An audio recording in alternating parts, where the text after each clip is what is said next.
네, 그럼 이제 이어서 진행을 해보겠습니다. 이제 여기 선생님께서 질문이 있다고 하셔서 먼저 질문 받고 한번 진행해 보겠습니다.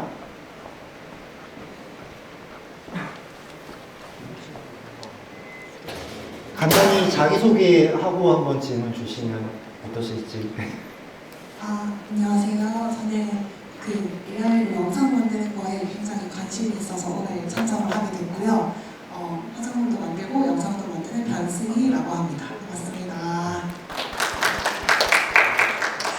사실 AI 영상 아까 동영상 보고 궁금했던 점이 생겨서 질문을 좀 하고 싶었는데 방금 제작한 영상 같은 경우는 얼마나 제작 기간이 걸리셨는지 궁금해요.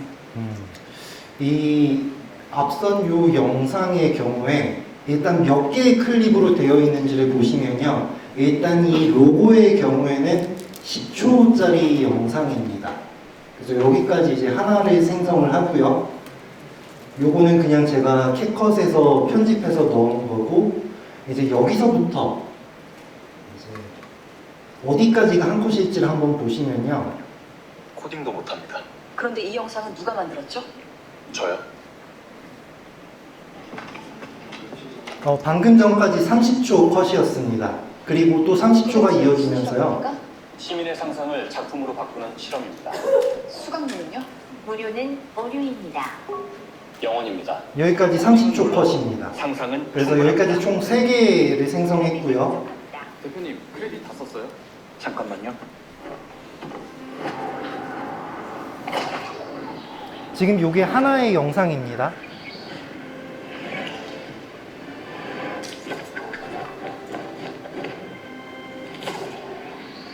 여기까지 한 컷이고요. 이제 6번째 컷.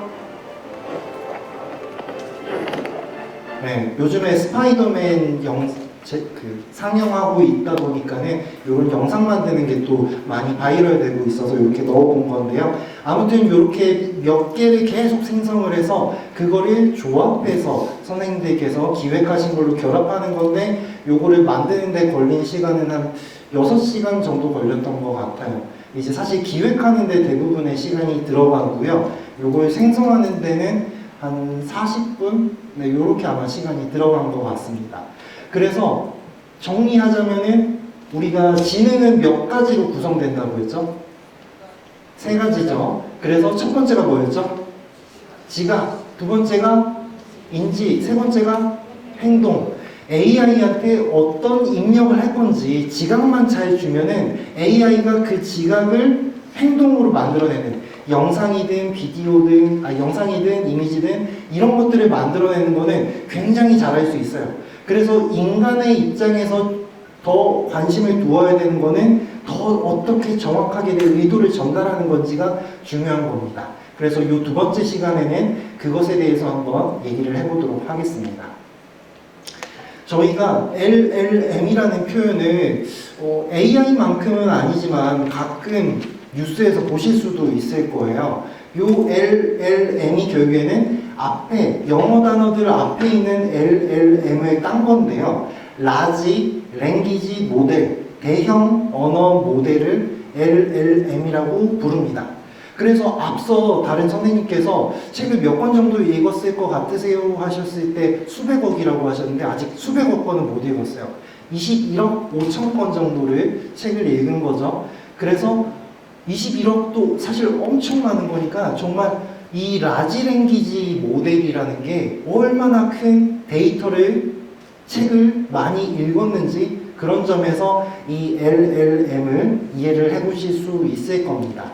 그리고 이 LLM은 이제 굉장히 이제 지능적으로 잘 작동하다 보니까는 우리는 이 LLM에게 무엇을 시킬 것인지 지시하는 것보다는 내가 원하는 게 뭔지를 정확하게, 자세하게 전달하는 게 필요합니다. 예를 들어서 회사 소개서를 만들어줘 라고 해서는 LLM이 이 사람이 어떤 의도를 가지고 회사 소개서를 만들려고 하는 걸까? 그냥 보통의 평범한 소개서를 만들면 되는 걸까? 라고 생각할 수 있어요. 그렇기 때문에 오른쪽처럼 우리 회사를 처음 만나는 공공기관 담당자가 3분 안에 우리 회사의 기술력을 이해하고 미팅을 잡고 싶게 만드는 소개서를 만들고 싶다. 이런 식으로 어떤 내가 원하는 게 진짜 뭔지, 내가 원하는 건 사실 회사 소개서를 만드는 게 아니라 담당자가 끌리게 하는 회사 소개서를 만들고 싶은 거거든요. 그래서 AI한테 뭐 만들어줘, 뭐 해줘, 뭐 찾아줘 하는 것도 좋지만 그것보다는 내가 원하는 게 뭔지 나 자체에 대한 의도를 더 정확하게 전달하는 게 필요합니다. 그래서 여기에다가 덧붙여서 뭐 10페이지 이하로에 너무 길게 쓰지 마. 기술 용어 너무 많이 쓰지 마. 공공기관 담당자가 어려워해. 신뢰감 있는 디자인으로 디자인을 해줘야지 너무 난잡하면 안 돼. 이런 식으로 내가 원하는 게 뭔지를 더 디테일하게 쓰는 이러한 기술들을 선생님들께서는 그 인스타그램이나 이런 데서는 프롬프트 엔지니어링이라는 표현을 보셨을 거예요. 그래서 프롬프트를 어떻게 쓰는지 그런 기술적인 것들이 있는데 사실 원리를 이해하고 나면은 이 프롬프트 엔지니어링이라는 스킬이 그렇게 막 중요하지 않을 수 있거든요. 그래서 그 내용을 오늘 한번 보도록 하겠습니다. 아까 서브웨이에 소개해 드린 것처럼 저희가 요 단어들 중에 오늘은 요 네 가지를 한번 볼 겁니다. 토큰, 토크나이저, 인베딩, 프롬프트 이런 단어들을 이렇게 5가지 한번 살펴보도록 하겠습니다. 이런 캐릭터는 저를 베이스로 해서 만든 건데 이런 캐릭터 만드는 거는 3주차에 한번 소개를 드리면서 선생님 각자의 캐릭터를 만들고 그 캐릭터를 영상으로 만든다든지 하는 것들을 한번 해보시겠습니다. 먼저 첫 번째는 인베딩이라는 거에 대해서 얘기를 해보겠습니다. 인베딩이라는 단어가 사실 일상에서 들을 일이 잘 없을 수 있는데요. 요거를 뭐라고 질문을 한번 던져보고 싶냐면은 나를 어떻게 정의할 수 있을까요? 만약에 선생님들께서 AI한테 나는 어떤 사람인지를 설명해야 돼요. 그 설명을 혹시 어떻게 하실 수 있을까요? 이렇게 뒤로 갈까요? 여기 이쪽에 계신 분 혹시 나를 설명하라고 하면 혹시 어떻게 설명하시겠습니까? 주시겠습니까?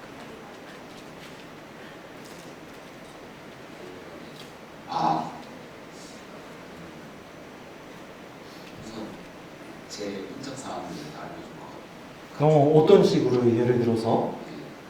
이름은 이제 주대본문이고 내 나이는 뭐 몇 살이고 지금 뭐 회사를 다니고 있으면 어떤 회사를 다니고 있으며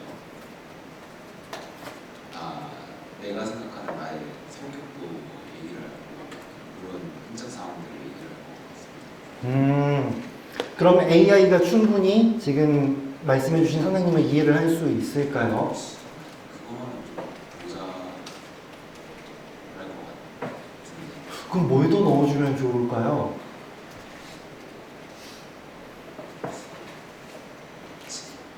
제가 좋아하는 좋아하는 거, 또 싫어하는 거, 또 하나만 더 해볼까요?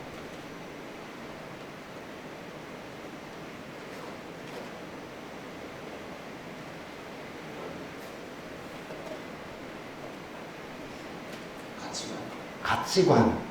네, 감사합니다. AI에게 나를 표현하기 위해서 요거는 사실 철학자들도 굉장히 많이 고민했던 거거든요. 나를 어떻게 정의를 해야 될까? 이제 가령 지금 여기 앞에선 김경훈의 경우에는 어떤 식으로 표현을 해야 될까? 사실 영혼이 있습니다. 뭐 이런 얘기를 하고 싶지만 그건 어떻게 보면은 굉장히 쉬운 표현일 수 있을 것 같아요. 나라는 존재를 나타내는 것들이 무엇으로 구성되느냐? 그건 보통 내 주변의 것들로 나를 정의하기 마련이거든요. 저는 안경을 쓰고 있고 남성 얼굴을 가지고 있고 가령 반팔 옷을 입고 있고 앞에 두 다리로 서 있고 울산에 있고 지금 평일에 이렇게 앞에 나와 있고 어떤 나를 구성하는 주변 정보들로 인해서 나라는 존재를 정의를 하게 됩니다. 그냥 나를 나로서 정의하는 건 굉장히 어려운 일이거든요. 나를 정의하기 위해서는 내 주변의 정보들로 나를 정의할 수가 있어요.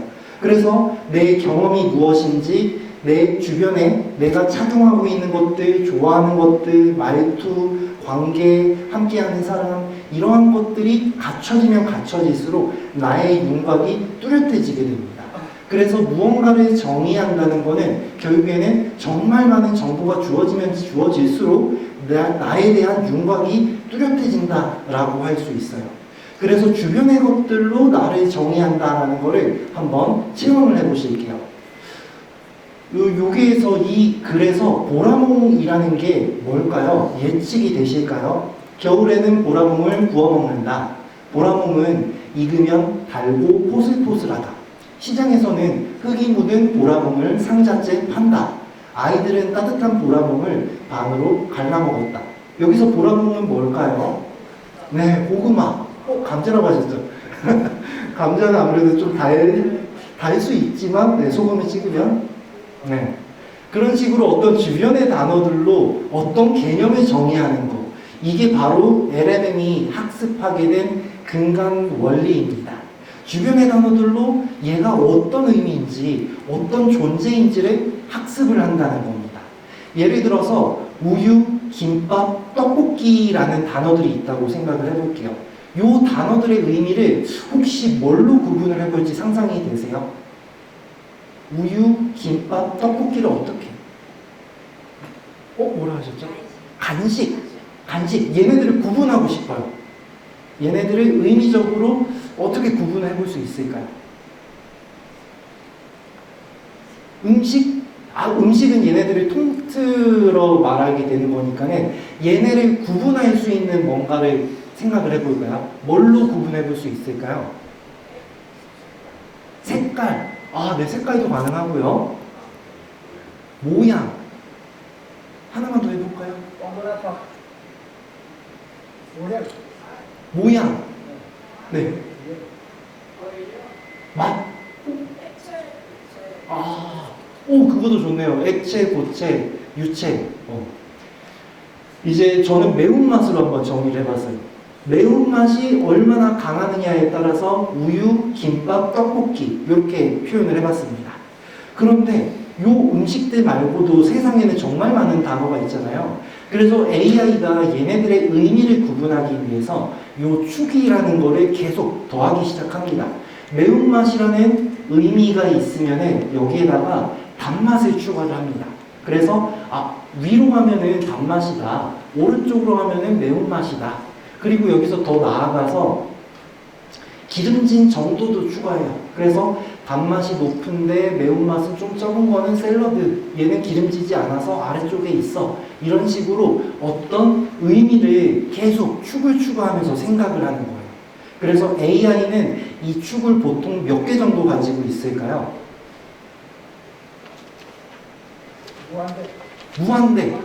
무한대면은 근데 계산하기가 너무 어려워서 무한대보다 뭔가 숫자를 좀 정해보자면은 4,000개. 4차원 정도야? 4차원으로면 그러면 여기 하나 더 더하면 끝이기는 해서 뭐라 하셨죠? 30개. 지금 LMM은 보통 요거를 한 만 단위로 가지고 있습니다. 그래서 저희가 보통 1차원, 2차원, 3차원, 4차원 생각을 하잖아요. 그래서 5차원, 6차원 이런 거는 뭐 요즘에 마블의 뭐 멀티버스 뭐 이런 것만 생각해도 되게 복잡한데 AI는 이런 차원의 수를 4천, 만 이렇게 굉장히 높은 차원으로 의미를 이해하고 있습니다. 그러다 보니까는 좀 더 깊게 뭔가 인간보다 더 표현력이 높다라고도 생각을 해볼 수 있는 거죠. 그러다 보니까는 AI한테는 의미의 지도라는 게 있어요. 그래서 커피에 관련된 것들이 막 개념적으로 모여있고 커피와 카페와 노트북은 아무래도 가까운 데 존재한다. 그래서 커피, 카페, 노트북 이런 것들은 아무래도 고래에 비해서는 좀 멀리 있을 수 있습니다. 공간적으로 의미 지도를 나타내 본다면요. 그래서 이런 의미를 함축시키는 것을 인베딩이라고 표현을 합니다. 그래서 첫 번째 단어 인베딩에 대해서 한번 얘기를 해봤고요. 인베딩이라는 건 결국 의미적으로 가까운 거는 더 가까이 있게 되는 그런 의미 지도라고 생각을 하시면 되겠습니다. 그럼 두 번째는 토큰에 대해서 얘기를 해볼 건데요. 이런 의미를 계산하기 위해서는 어떤 문장이 주어졌을 때 LMM은 얘를 잘라냅니다. 그걸 자르는 애를 토크나이저라고 하고요. 이 토크나이저가 문장을 잘라낸 것을 토큰이라고 합니다.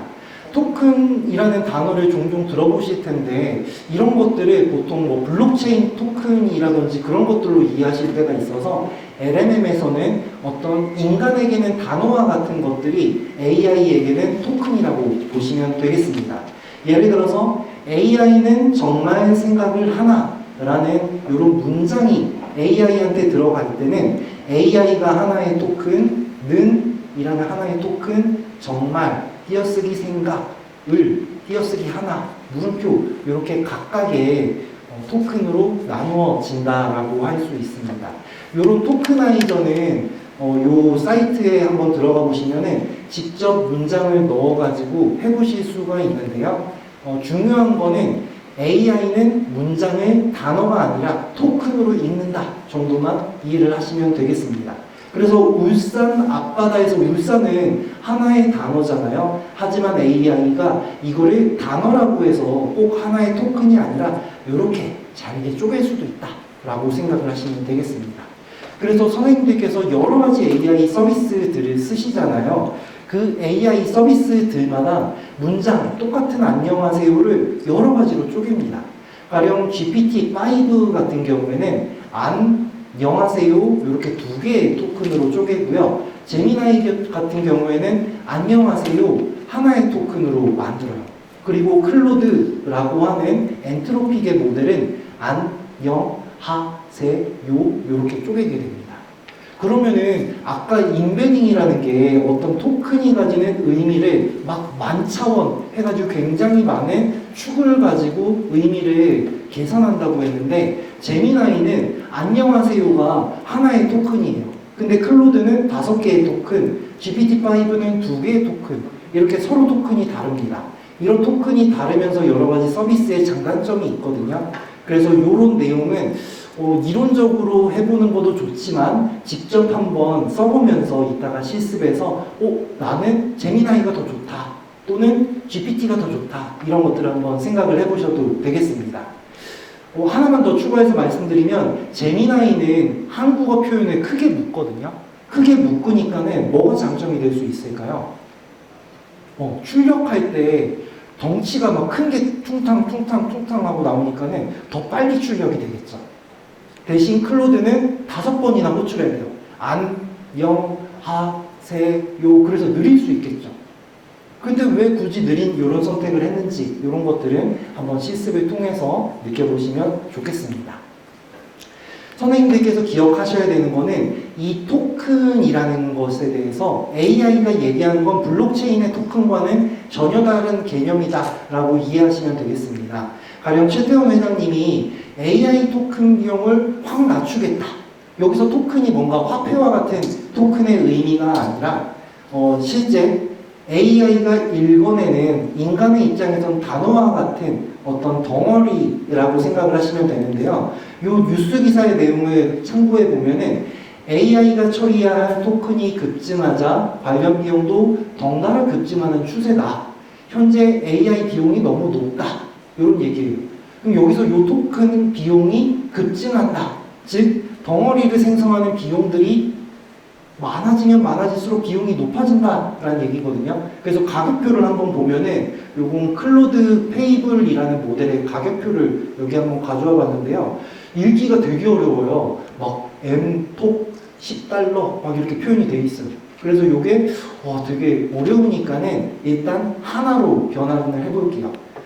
한 1440원 정도의 확률로 계산을 해보면은 지금 토큰의 기본 입력이 한 토큰당 0.01원이에요. 그러니까 하나의 토큰을 만들 때 또는 입력할 때 0.01원이에요. 그리고 출력하는 토큰을 보면은 0.07이에요. 이게 무슨 얘기냐면은 AI한테 문장을 입력하면은 그 문장의 토큰으로 잘라서 읽는데 한 토큰마다 0.01원을 쓴다는 거고요. 그리고 AI가 뭔가 답변을 할 거잖아요. 그 답변을 할 때는 0.07원. 입력하는 것보다 출력이 7배나 비싸죠. 그래서 출력하는 걸 많이 하면 많이 할수록 AI의 비용이 비싸지는 겁니다. 저희가 이렇게 하나의 토큰 가격으로는 사실 안 하다 보니까는 한 1000토큰으로 변환을 해볼게요. 그래서 페이블이라는 걸 쓸 때는 1000토큰 출력에 14원 정도가 들어갑니다. 그리고 출력에 1000토큰은 70원 정도가 들어가요. 그리고 이 1000토큰이 어느 정도인지 상상이 잘 안 되시죠? 그래서 애국가를 1절부터 4절까지 넣어보면은 애국가 기준으로 205토큰 정도가 됩니다. 그리고 제미나이는 더 덩어리가 크다고 했죠? 그래서 제미나이는 184토큰이에요. 그래서 챗 GPT보다 한 20토큰 정도 적죠. 그러다 보니까는 제미나이를 쓰면은 API를 쓰는 어떤 이 LMM을 쓰는 비용은 더 적을 수는 있다는 겁니다. 그래서 선생님들께서 기억을 하시면 좋겠는 거는 이 입력하는 거, AI한테 채팅창에 입력을 하잖아요. 그 입력하는 문장을 토크나이저로 쪼갠 토큰의 비용과 AI가 답변하는 그 출력의 토큰이 각각 가격이 다르다. 그리고 이런 토큰의 출력을 많이 하면 많이 할수록, 많이 입력하면 입력할수록 비용이 더 들어간다 정도를 이해하시면 되겠습니다. 자, 그럼 이제 토큰과 토커나이저까지 설명을 드렸고요. 이번에는 어텐션입니다. 어텐션이라는 단어를 혹시 들어보신 선생님 계실까요? 제가 안 여쭤볼게요. 혹시 들어보신 선생님 계세요? 어텐션 혹시 계실까요? 어텐션이라는 거는 이제 예를 들어서 19개월 잠만 자요. 요게 혹시 어떤 뜻일 것 같으세요? 19개월 잠만 자요. 아, 정확하십니다. 정확하십니다. 우리 19개월 아기가 잠만 잔다라고 이제 네이버에 이제 검색했을 때 이슈가 됐던 건데, 이제 19개월 잠만 자요. 예전에는 참 어려웠던 게, 요 잠만 자요와 잠 안 자요가 우리 인간이 보기에는 완전히 다른 뜻이잖아요. 그런데 기계의 입장에서는 만하고 안이 그렇게 큰 구분이 안 되는 거예요. 그래서 잠만 잔다는 그런 증상을 검색하고 싶은데 이 잠만 잔다는 증상이 검색이 안 되고 잠 안 자는 증상이 계속 나와서 이제 검색 엔진의 성능이 떨어지고 한다. 뭐 이런 이슈가 있었던 겁니다. 그런데 지금 LMM은 이런 거에서 어텐션이라는 기능이 추가되면서 이런 것들을 극복할 수 있게 됐어요. 예를 들어서 토큰으로 이렇게 쪼갰습니다. 19개월, 자유, 잠, 만 이렇게 토큰으로 쪼갰을 때 이 단어 중에 어떤 애를 중요하게 봐야 되는지 LMM이 계산을 할 수 있다는 겁니다. 이 전체 단어 중에 만이라는 단어가 중요하구나. 그런 것들이 극복된 것들이 이 어텐션이라는 개념으로 인해서 의미적인 구분이 됐다라고도 할 수 있는데요. 그래서 정리하자면은 어텐션은 이러한 토큰들 중에 어떤 게 중요하고 어떤 게 덜 중요한지, 그리고 토큰들 사이의 관계는 어떠한지 그런 것들을 가리키는 손전등이라고 보시면 되겠습니다. 자, 그럼 이제 마지막 5번째 프롬프트입니다. 프롬프트는 아무래도 선생님들께서 일반적인 챗 GPT를 많이 쓰시는 것처럼 일반적으로 이해를 하실 수 있는데요. 오늘 AI를 배운 이렇게 토큰이 4개가 있다면은 그 다음을 예측해서 출력하는 게 LMM, 대형 언어 모델이 가진 특징입니다. 그래서 여기서 배운 다음에 다도 있고 다면, 중, 물음표 여러 가지 토큰들이 출력이 될 수 있겠지만 이 중에 지금 앞쪽을 고려했을 때, 이 전체적인 문맥을 고려했을 때 아무래도 다라는 게 지금까지 공부했던 텍스트를 보았을 때 요게 맞겠구나 라고 계산이 되어서 요 다를 출력하고, 그럼 다 다음에는 온점을 출력을 해야 될지 띄어쓰기를 출력을 해야 될지 그런 것들을 계산하는 장치인 겁니다. 그래서 선생님들께서 울산하면 이렇게 그 뒤에 예측하라고 하면 일반적으로 고래, 자동차, 태화강, 산업도시 이런 것들을 출력을 할 수 있잖아요. 선생님들 머릿속에서. 그래서 AI한테도 이따가 똑같이 한번 넣어보세요. 울산하면 이렇게 AI한테 넣으면은 현대, GPT는 현대라고 하고요. 제미나이는 고래, 클로드는 바다. 그리고 이게 실행할 때마다 확률값이 계속 바뀌거든요. 그래서 AI마다 울산을 뭐라고 생각하고 있는지 이런 것들을 한번 해보실 수 있을 겁니다. 그리고 저희가 앞에 인베딩이라고 하는 거는 결국엔 의미의 거리지도, 어떤 지도라고 소개를 드렸었죠. 그래서 돌고래라는 단어를 토큰을 사용할 때는 이 돌고래는 고래, 바다라는 토큰과 가깝고 자동차, 버스라는 토큰과는 좀 의미적으로 멀리 있구나. 그래서 유사한 게 있으면 있을수록 거기에 대해서 출력할 수 있는 가능성이 높아지게 됩니다. 가령 내가 돌고래라는 토큰을 쓴다면은 AI는 이쪽에서 더 생각을 하게 되고 이 자동차, 버스, 이 거리가 먼 것보다는 이쪽에서 출력을 할 가능성이 높아지게 된다는 거죠. 그리고 프롬프트라는 거는 결국 선생님들께서 나 보고서 만들어줘, 기획서 만들어줘 하면서 명령을 넣게 되는 건데 이 명령이 말을 잘 들으려면은 오른쪽처럼 조금 쪼개는 게 필요합니다. 그래서 이 쪼갤 때 입력하는 거를 결국엔 프롬프트 엔지니어링이라는 어떤 기술적인 용어로 표현을 하는데요. 우리가 대한민국의 수도는 하고 입력을 조금 이따가 해보실 거예요. 실습에서. 대한민국의 수도는 하고 이렇게 대화 누르시면은 여기에서 모델들이 수십 개가 있습니다. 그래서 수십 개 중에 선생님들께서 선택되어 있는 거를 그냥 쓰셔도 되고요. 아니면 다른 걸로 바꿔보셔도 돼요. 그래서 출력된 결과물을 보면은 모델 A는 서울특별시입니다. 두 번째 모델은 서울입니다. 세 번째는 서울특별시입니다. 이렇게 출력이 다 다르죠. 그래서 이런 식으로 무엇을 어떻게 해줘, 요 다음에 올 토큰을 예측해줘 라고 하는 그 입력값을 프롬프트라고 말할 수 있습니다. 그런데 이 프롬프트를 입력할 때 너무 큰 걸 넣으면 안 돼요. 부자가 되게 해줘 라는 큰 소원을 넣으면은 이거에 대해서 AI가 출력 토큰이 되게 비싸다고 했잖아요. 입력 토큰에 비해서 출력 토큰은 7배 비쌌습니다. 아까 페이블 같은 경우에는. 그렇게 출력이 비싼 애한테 나 부자가 되게 해줘. 그럼 부자가 되기 위해서 해야 될 것들이 되게 많을 거잖아요.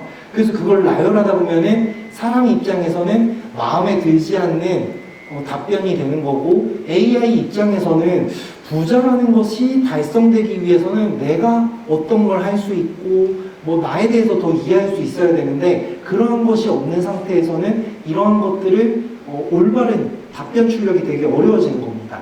그래서 이렇게 잘게 어떤 쪼개는 게 필요한데요. 예를 들어서 울산을 주제로 멋진 작품을 만들어줘. 사실 이렇게 말해도 AI는 되게 그럴듯하게 쓸 수 있을 거예요. 하지만 선생님들께서 뭔가 좀 더 해보십사 싶은 거는 내 목표는 울산의 산업도시 이미지와 고래의 기억이 어떤 충돌하고 공존하는 20초짜리 영상을 만드는 게 내 목표야. 그리고 이 목표를 달성하기 위해서는 방구천의 암각과 울산 공장의 야경, 바다, 고래, 시민의 목소리를 활용할 거야. 그리고 여기에 대해서 나는 16대 9 화면 B로 광고 같은 분위기는 피하면서 글자는 자꾸 깨지니까 화면에 넣지 않을 거야. 예를 들자면은 초반에는 정적인 어떤 공장 풍경이 보여지는데 후반에는 점점 빛으로 이루어진 고래가 도시 위를 천천히 지나가게 해줘. 그리고 지금 이게 잘 만들어졌는지에 대한 평가는 울산이라는 장소가 느껴지는지, 그리고 공장과 고래가 자연스럽게 연결되어 있는지, 그리고 이게 흔한 광고 홍보 영상처럼 보이지는 않는지 그걸 평가 기준으로 한번 해봐 라고 한다면은 선생님들께서 설계하신 이 내용에 맞추어서 훨씬 더 이거 괜찮은데? 라는 결과물을 얻기에 수월해지는 겁니다. 머릿속에 생각이 되게 다양하게 있으실 거예요. 그래서 그것들이 정리되지 않은 상태로 넣으면은 사실 그 답변도 그 정리되지 않은 거에 맞춰서 아까 토큰은 인베딩이라는 걸 가지고 있다고 했죠. 그래서 그 정리되지 않은 것들이 여기저기 있으면은 그 의미 지도에서도 여기도 갔다가 저기도 갔다가 막 여러 가지 정보들이 막 혼재되는 겁니다. 그래서 그 답변이 내가 원하는 게 안 될 가능성이 높아져요. 그래서 선생님들께서 넣으셔야 되는 프롬프트는 내가 원하는 의미의 지도를 찾아갈 수 있도록 그 토큰들을 잘 넣어주는 게 필요하거든요. 그래서 이 프롬프트가 혹시 잘 쓰여져 있는지 한번 머릿속에서 판단을 각자 한번 해보실 수 있겠습니까? 예를 들어서 제 입장에서는 다음 주에 울산 시민들 대상으로 AI 강의해야 되는데 사람들이 너무 어렵다고 생각하지 않았으면 좋겠고 LLM 원리도 좀 알려주고 싶고 토큰이나 인베딩도 넣고 싶은데 2시간이고 일반인들이셔. 어떻게 구성하지? 이건 좋은 토큰이, 좋은 프롬프트일까요? 혹시 뒤에 선생님께서 혹시 어떻게 생각하시는지, 검은 옷 입으신 선생님께서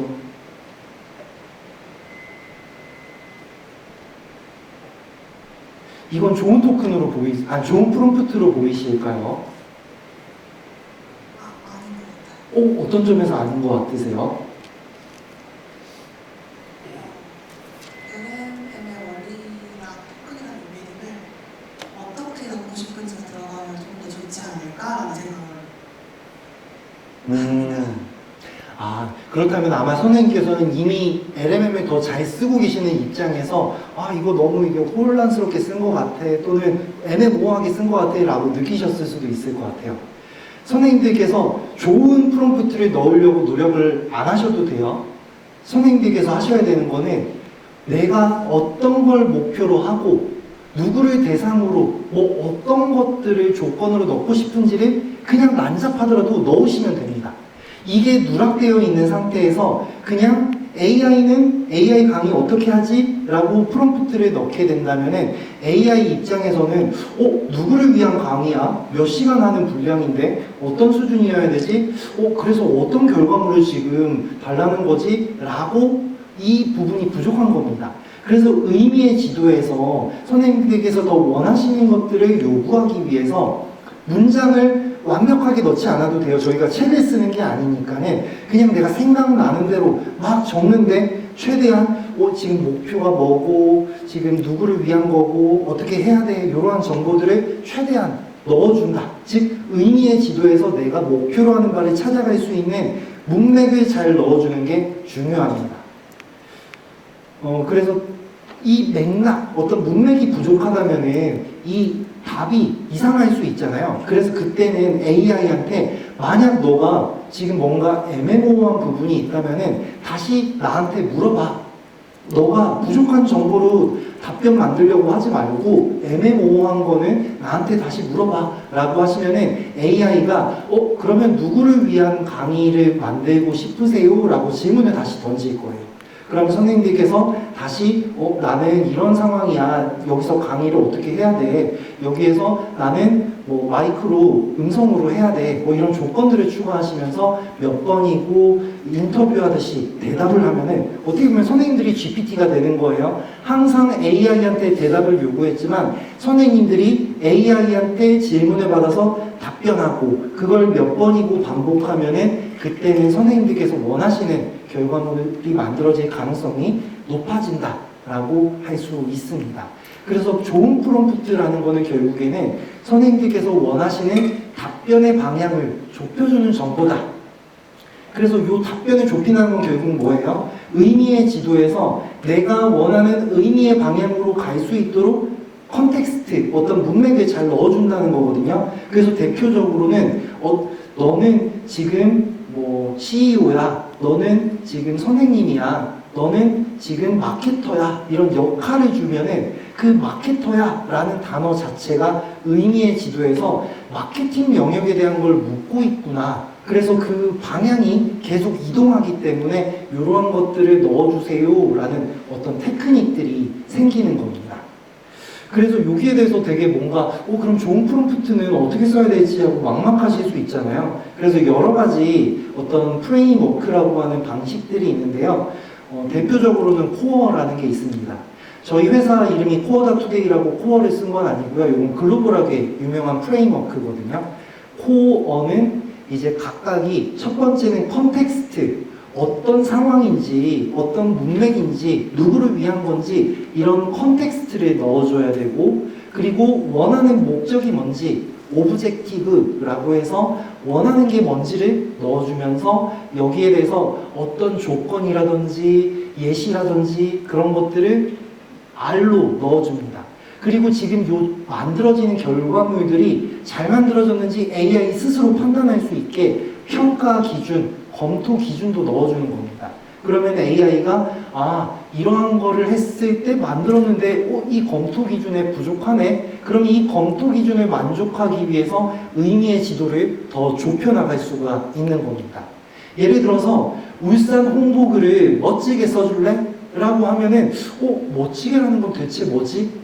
홍보글을 어떻게 써야 될까? 라고 해서 방향을 제시하지 못하기 때문에 의미의 지도를 찾아가기 위해서 20대 관광객에게 장생포를 소개하는 300자 정도의 분량의 글을 친근한 톤으로 써줘 라고 한다면은 코어라는 프레임워크에서 20대 관광객, 장생포 방문하는 그런 사람들을 위한 거구나. 방문의 의향을 높이는 소개글을 목적으로 해야 되네. 여기에 300자의 제한이 있고 과장을 하지 말고 친근한 톤이어야 돼.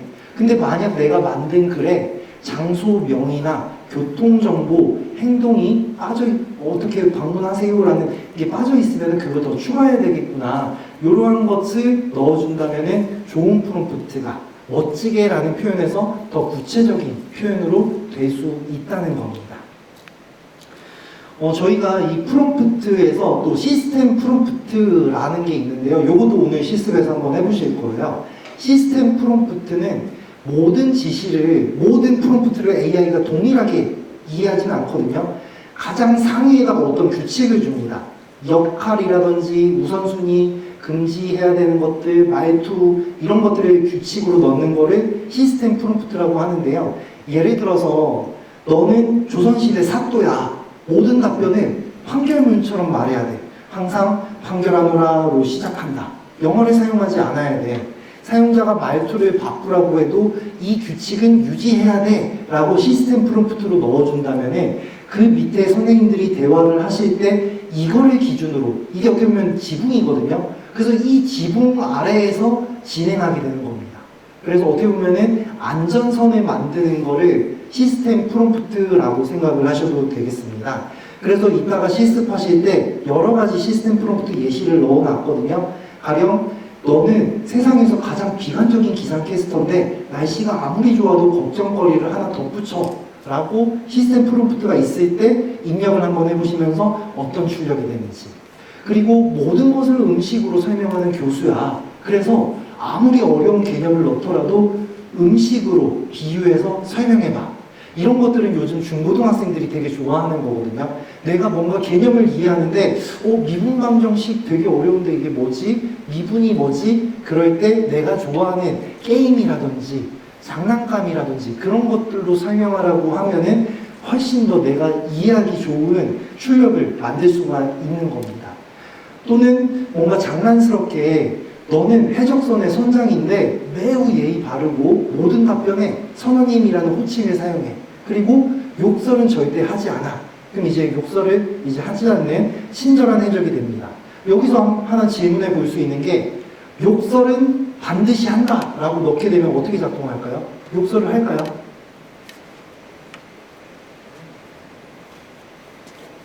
욕을 반드시 해야 돼 라고 하면 욕설을 할까요? 안 할까요? 할 것 같으세요? 그것도 이따가 한번 해보세요. 만약 작동하지 않는다면, 욕설을 안 한다면 도대체 뭐 때문에 욕을 안 하는 걸까요?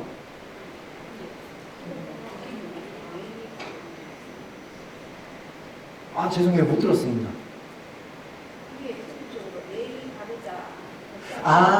그래서 만약에 이게 상충되니까요. 매우 예의 바른데 욕설을 어떻게 하느냐. 하긴 예의 바른 욕이 없을래나? 이제 우리가 시스템 프롬프트로 이걸 넣더라도 사실 각 회사마다 이 위에, 더 위에 있는 시스템 프롬프트가 기본적으로 있어요. 그래서 그 위에 있는 프롬프트에 요거는 사용자가 컨트롤 못하는 거거든요. 거기에서 인간에게 해가 되는 것은 만들 수 없다. 폭력적이고 성적이고 어떤 해가 될 수 있는 정보들은 생성하지 마 라고 회사에서 고정된 시스템 프롬프트가 들어있기 때문에 저희가 이렇게 밑에 쓰더라도 사실 출력을 할 수가 없어요. 하지만 요거도 해킹을 할 수 있습니다. 시스템 프롬프트 해킹이라고 해서 그거를 바꿔낼 수 있는 트릭들이 있다 보니까는 그거를 막기 위해서 막 기술적으로 또 뭐가 장치가 있기는 합니다. 하지만 여러분들께서는 그런 기술적인 것보다는 이런 것들을 재밌게 한번 써보시고요. 그리고 엄마 AI도 한번 해보세요. 너는 걱정이 많은 한국인 엄마야. 모든 조언의 마지막에는 밥을 먹었는지 물어봐. 이렇게 해서 뭔가 이렇게 합니다. 양자역학의 이중슬리 실험을 설명해줘 라고 넣었어요. 그러면 이제 이렇게 얘기합니다. 어떤 모델은 아이고 얘야 갑자기 웬 양자역학이니 엄마는 네가 그렇게 머리 아픈 공부를 하느라고 밤낮으로 머리 싸매고 끙끙 앓는 건 아닌지 벌써부터 걱정이 앞선다. 안 그래도 요즘 애들 어쩌고 저쩌고 이제 막 얘기하면서 이중슬리 실험이라는 건 아주 작은 미시세계의 물질들을 얼마나 이상하게 행동하는지 보여주는 그런 거야. 근데 여기 쭉 얘기하면서 이제 아인슈타인 같은 천재과학자도 평생 이걸 받아들이기 힘들었을 정도로 아주 어렵고 신비한 현상인데 이거를 이해하려고 노력해주는 모습이 너무 좋다. 세상에 똑똑한 것도 좋지만 건강이 최고란다. 공부도 다 먹고 살자고 하는 짓인데 그나저나 너 오늘 밥은 제때 챙겨 먹고 공부하는 거니? 이제 우리가 시스템 프롬프트에 넣은 대로 잘 작동하는 거죠. 어떻게 보면은 엄마 입장에서 우리 아들한테 얘기해 주는 것처럼 굉장히 친절하고 이해하기 쉽게 설명하는데 모든 조언의 마지막에는 밥을 먹었는지 묻는다. 그래서 모델마다 다르게 하거든요. 엄마도 이거 설명하다 보니 머리 아프대 얘. 그런데 밥은 먹었니? 끼니 거르면서 공부하면 안 돼. 알겠지? 이런 식으로 표현이 다 달라집니다. 그래서 이런 것들을 한번 직접 실습을 해보면서 표현을 해보시면 되겠습니다. 저희가 이걸 하는 이유 중에 하나는 멋지게 만들어줘, 예쁘게 만들어줘 이런 어떤 애매모호한 표현들을 쓸 때가 사실 되게 많습니다. 저희가 이미지를 만들고 영상을 만들고 하는 것들을 잘 하기 위해서는 내가 의도하는 것을 구체적으로 표현하는 게 필요하거든요. 멋지다는 거는 발걸음을 할 때 투덕투덕 걷는 게 아니라 또각또각 걸어야 될지, 창문을 열 때도 그냥 천천히 느긋하게 열어야 멋진 걸지 아니면 확 열어 제껴야 멋진 걸지, 어떤 내가 원하는 멋진 느낌이 뭔지를 더 디테일하게, 즉 AI가 그려낼 수 있는 언어로 명확하게 말할 수 있는 역량이 필요하거든요. 그래서 이런 역량을 기르기 위한 하나의 수단으로서 이 프롬프트 생성 방식을 해보도록 하겠습니다. 그래서 이렇게 5가지 개념을 저희가 두 번째 시간에는 같이 한번 얘기를 해봤는데요. 혹시 질문 있으실까요?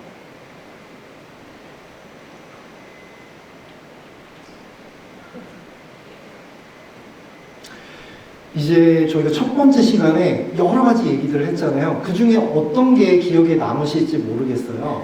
그 중에 저는 가장 중요한 거 하나를 꼽으라고 한다면은 아무래도 신경망이 두꺼워지는 게 있다. 뭔가 전기 신호가 왔다 갔다 하는데 반복하면 반복할 수 있도록 두꺼워진다고 했잖아요. 그래서 LMM은 전 세계에 있는 모든 책들을 몇 번이고 반복해서 읽었어요. 그래서 인간인 우리들은 어떻게 해야 되겠어요? 뭔가 새로운 개념을 배워서 지금 머릿속에 혼란스러우실 거거든요. 지능은 몇 가지로 정의할 수 있다고 했죠? 몇 가지 구성 요소가 있죠? 3가지. 그래서 첫 번째가 뭐였죠? 지각. 두 번째는 인지. 세 번째는 행동. 이렇게 머릿속에서 반복하는 훈련을 새로운 걸 배울 때 하시면은 내 머릿속에 시냅스라는 게 두꺼워지면서 그게 내 머릿속에 자연적으로 장착이 될 거예요. 그래서 이런 개념들도 사실 굉장히 생소하실 텐데 몇 번만 반복하시면, 우리가 서브웨이 처음 한두 번 가면은 되게 어렵거든요. 쭈뼛쭈뼛하고 메뉴 주문하기 어렵고 렌치 넣어주세요, 뭐 넣어주세요 이런 거 말하기 되게 어려운데 몇 번 반복하면 어렵지 않은 게 됩니다. 그래서 이런 용어도 생소하시겠지만 몇 번 반복하시면 여러분들의 시냅스가 두꺼워지면서 기억하기 좋아진다는 점 참고하시면서 5회 동안 계속 새로운 용어들이 나올 텐데 반복하시면 사실 어려울 게 없다라고 여겨주시면 되겠습니다. 그럼 오늘 이론적인 부분들을 정리를 하자면요. AI는 인간의 수많은 책들, 어떤 텍스트 데이터에서 패턴을 이해를 했습니다.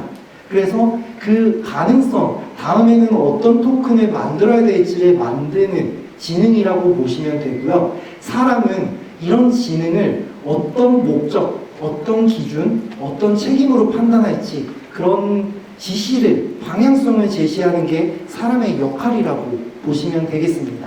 그래서 AI는 무한한 가능성을 가지고 있기 때문에 선생님들께서 어떤 시스템 프롬프트, 어떤 프롬프트를 주느냐에 따라서 의미의 지도가 구성되고 선생님들께서 원하시는 결과물을 달성할 수 있는 유용한 것들이 된다라고 오늘 이론 시간을 마칠 수가 있겠습니다. 그러면은 이제 또 10분 쉬었다가 이제 바로 또 이어서 해보도록 하겠습니다. 이번에는 15분 안 쉬고 55분에 실습하실 수 있도록 이어서 진행을 해보도록 하겠습니다. 네, 그럼 55분에 이어서 하겠습니다.